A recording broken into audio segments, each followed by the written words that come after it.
BJP और JDU paper leak कराकर 100 करोड़ कमाने का टारगेट सेट कर रही थी। ये आरोप लगाए गए हैं तेजस्वी यादव की तरफ से। इस आरोप के बाद सनसनी मच गई है। बता दें कि एक बार फिर से बिहार में पेपर लीक का मामला सामने आया है।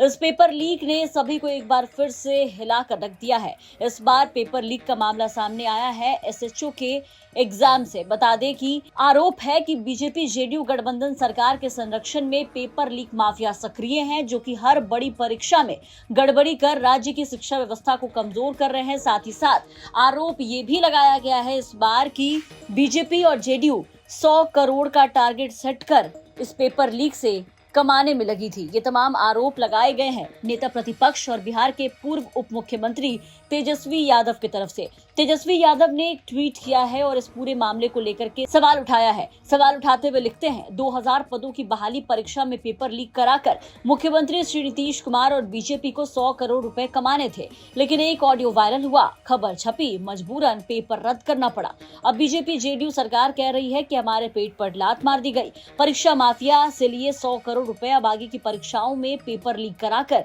एडजस्ट करेंगे। एनडीए सरकार बिहार के युवाओं के वर्तमान और भविष्य के साथ खेल रही है।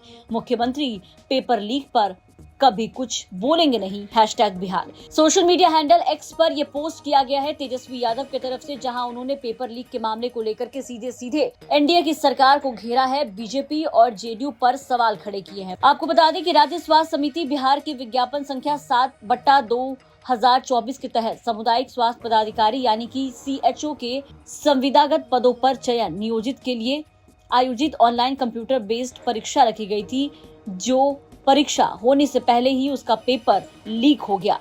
पेपर लीक के आरोप को लेकर के परीक्षा रद्द कर दी गई और एक बार फिर से पेपर लीक के मामले को लेकर के बिहार में बवाल खड़ा हो गया। इस लीक ने न केवल प्रशासनिक व्यवस्था पर सवाल खड़े किए, बल्कि बिहार में परीक्षाओं की साफ सुथरी प्रक्रिया पर भी अब संदेह पैदा कर दिया है।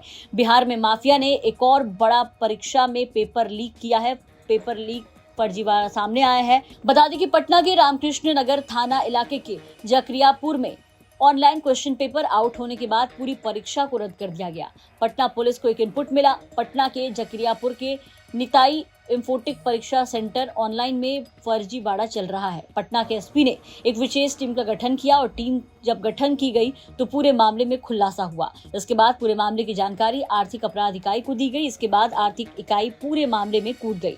मामले में कई डिजिटल उपकरण और सबूत इकट्ठा कर लिए गए। सभी से आर्थिक अपराध इकाई के कार्यालय में पूछताछ चल रही है। कहा जा रहा है कि बड़े फर्जीवाड़े की आशंका है। इस पूरे छापेमारी को देखते हुए राज्य स्वास्थ्य समिति ने परीक्षा को रद्द कर दिया। पूछताछ के लिए 2 दर्जन अभ्यर्थियों से पूछताछ जारी है। बता दें कि हाल में बिहार में कई महत्वपूर्ण परीक्षाएं रद्द करनी पड़ी है, जिनमें बीपीएससी, एसटीटी और एसएचओ परीक्षा शामिल है। हर बार लीक का खुलासा होने के बाद परीक्षाएं रद्द तो हो जाती हैं, लेकिन दोषियों के खिलाफ सख्त कार्रवाई होती हुई नजर नहीं आती है। अब देखना होगा कि इस मामले के सामने आने के बाद सरकार क्या कठोर एक्शन लेती है। ब्यूरो रिपोर्ट, बिहार तक।